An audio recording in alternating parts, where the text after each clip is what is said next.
America దేశంలో 12 సంవత్సరాల చిన్న బిడ్డ, అసలు ఆ చిన్నతనంలో దేవుడనే ప్రత్యక్షత ఎలా కలిగిందో, తల్లిదండ్రులు ఎలా పెంచారో విచిత్రం చూడండి.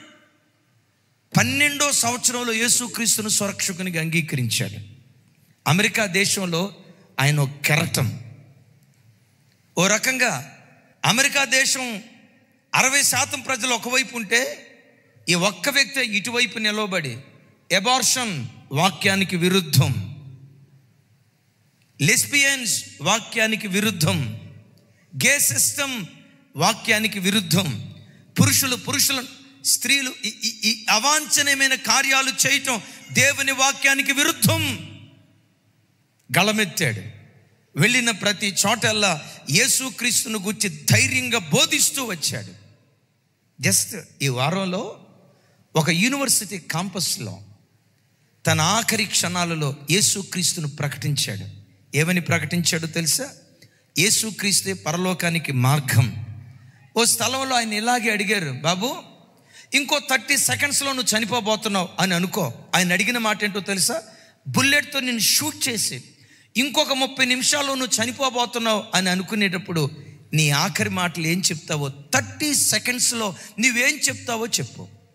చనిపోయే ఆఖరి క్షణాల్లో భార్యను దగ్గరగా తీసుకొని ఐ లవ్ యూ, పిల్లలను దగ్గరగా తీసుకొని నుదుట ముద్దు పెట్టుకొని దేవుడు మిమ్మల్ని విడిచిపెట్టడు అని చెప్తావా?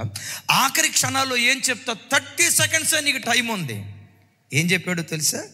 ఆ 30 సెకండ్స్ టైం ఉంటే ఆఖరి క్షణాలలో దేవుని న్యాయ తీర్పు గురించి నేను చెప్తా. దేవుని న్యాయ తీర్పు గురించి చెప్తా. మనుషులారా, మనమందరం దేవుని న్యాయ పీఠం ఎదుట నిలవబడాలి. దేని గురించి చెప్తావయ్యా? దేవుని న్యాయపీఠం గురించి చెప్తా. ఏమని చెప్తావు? మీ సొంత నీతి క్రియలు మిమ్మల్ని పరలోకానికి తీసుకొని వెళ్ళలేవు. మీ మంచితనం మిమ్మల్ని పరలోకానికి తీసుకొని వెళ్ళలేదు. మానవాళిని పరలోకానికి తీసుకొని వెళ్ళే ఏకైక మార్గం నజరేయుడైన యేసుక్రీస్తు ప్రభువారు. యేసుక్రీస్తు వారు పరలోకానికి తీసుకెళ్తాడు అని నమ్మినంత మాత్రాన మీకు పరలోకం కలగదు. ఆయన ఏదో మంచి బోధకుడు, మంచి మనస్తత్వం కలిగిన వాడు, జాలి కలిగిన వాడు, దయ కలిగిన వాడు అని ఎరిగితే కుదరదు. ఆ పరలోక రాజ్యం మీకు దొరకాలంటే సిలువ చెంత మోకరించి నేను పాపిని అని పశ్చాత్తాపడి యేసుక్రీస్తును ఎవరు స్వరక్షకునిగా అంగీకరిస్తారో, యేసుక్రీస్తును స్వరక్షకునిగా అంగీకరించిన ప్రతి వ్యక్తి పరలోక రాజ్యంలో దేవునితో కూడా నిలవబడతాడు. 30 సెకండ్స్లో దీని గురించి చెప్తాను సార్ అన్నాడట. విన్నారా ఈ మాట? తమ్ముడా వీడియో ఉందా? చూడండి అది.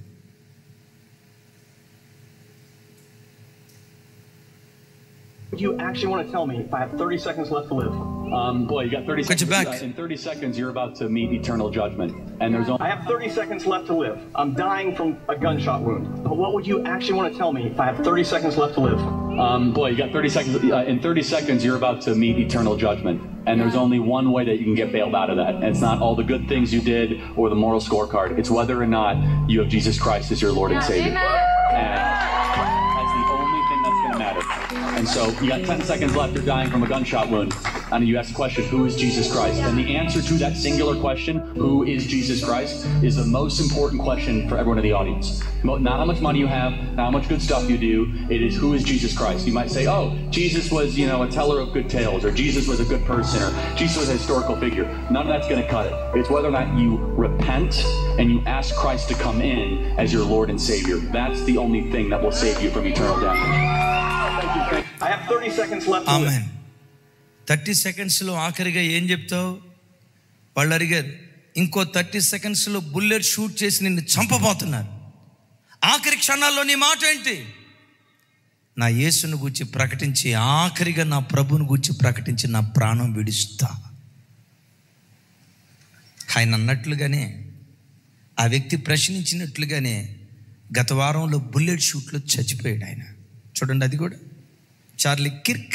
So that's all pretty amazing evidence, not just intra-biblical evidence, but extra-biblical evidence that Jesus Christ was a real person. He lived a perfect life. He was crucified, died, and rose on the third day, and he is Lord and God over all. First In America over the last 10 years. Counting or not counting gang violence? Great.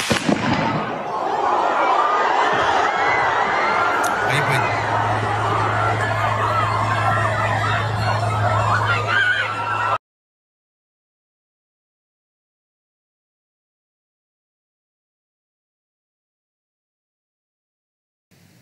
భార్య, ఇద్దరు పిల్లలు ఎదురు కూర్చొని ఉండగా కట్టుకున్న భార్య కళ్ళ ఎదుట బుల్లెట్ షూట్తో చంపబడ్డాడు. మాటలు కూడా రాని పసిబిడ్డ తల్లి ఒడిలో, 3 సంవత్సరాల పసిపాప తల్లి ప్రక్కన, పిల్లలిద్దరూ భార్య చూస్తుండగా వారి కళ్ళ ముందు చంపబడ్డాడు. విచిత్రం ఏంటో తెలుసా? నిన్నటి దినం ఆ భక్తుని యొక్క మరణాన్ని జ్ఞాపకం చేసుకుంటూ మెమోరియల్ సర్వీస్ జరిగింది. తన భర్త యొక్క ఛానల్లో తాను మాట్లాడుతూ, నా భర్త చనిపోయాడు, రైట్, నా భర్త చనిపోయాడు అనే కంటే కూడా పరలోక రాజ్యానికి వెళ్ళాడు, ప్రభుతో కూడా బ్రతుకుతున్నాడు. మేము పరలోకానికి వెళ్తాం, నేను నా పిల్లలు నా భర్తను పరలోకంలో తప్పకుండా కలుసుకుంటాం. అందరూ అనుకున్నారు చార్లీ చేసిన పరిచర్య ఇంతటితో ఆగిపోద్దని. నా భర్త ఏ ప్రభు పరిచర్య చేశాడో, నా భర్త చేసిన పర్య నా భర్తతో పాటు ఆగిపోదు, దాన్ని మరలా నేను కొనసాగిస్తా. ఎంత కొనసాగిస్తానో తెలుసా? నా భర్త జరిగించిన పరిచర్య కంటే మించిన బలంతో నేను పరిచర్య కొనసాగిస్తా. అమెరికా దేశానికి రాత్రి ఏమని సందేశం ఇచ్చిందో తెలుసా? అమెరికన్స్, ఓ క్రిస్టియన్స్, ప్రతి ఆదివారం సంఘానికి వెళ్ళటం మర్చిపోవద్దు, ఆరాధనకు వెళ్ళటం మర్చిపోవద్దు, ప్రభువును ప్రేమించడం మర్చిపోవద్దు, ప్రభువును ఆరాధించడం మర్చిపోవద్దు. అమ్మ, నీ భర్త చనిపోయాడు కదా, పిల్లలిద్దరూ అనాథలు అయిపోయారు కదా, 31 సంవత్సరాల వయసులో భర్త చనిపోయాడు, నీకు దిక్కెవరో? ఆ భర్తను ఏ దేవుడు నాకు ఇచ్చాడో ఆ దేవుడే నాకు దిక్కై ఉన్నాడు, ఆ దేవుడే నాకు దిక్కై ఉన్నాడు, ఆ దేవుడే నాకు దిక్కై. ఆ స్థానంలో వేరే వాళ్ళు ఉంటే ఏం చేశాడండి దేవుడు? ఏమిచ్చాడండి దేవుడు? దేవుడు దేవుడని నా భర్త దేవుని కొరకు పరిగెత్తితే నాకు వచ్చేది మరణమా? చిన్న వయసులో వైధవ్యమా? ఎందుకు ఆ దేవుని ఆరాధించాలి? ఎందుకు ఆ దేవుని స్తుతించాలి? మరొక వ్యక్తి అయితే దేవుని విడిచిపెట్టేవాళ్ళు. క్రైస్తవ జనమా, దేవుని ఆరాధించి ఆయన పిల్లలైన నీ జీవితంలో కరువు రాని, ఖడ్గం రాని, వస్త్రహీనత రాని, ఉపద్రవం రాని, ప్రతి పరిస్థితిలో నువ్వు ముందుకే సాగిపోయే వ్యక్తిగా నువ్వు బ్రతకాలి. ఎందుకో తెలుసా? మనం భూ సంబంధులం కాదు, పరలోక సంబంధులం. భూమి మీద ఎంత శ్రమను అనుభవిస్తావో పరలోకంలో అంతకంటే ఎక్కువ మహిమ అనుభవించి కృపిస్తాడు. అలాగని భూలోకంలో అన్ని శ్రమలే దేవుడిస్తాడు అని అనుకున్నారా? భూలోకంలో అన్ని కష్టాలే ఇస్తాడు అని అనుకున్నారా?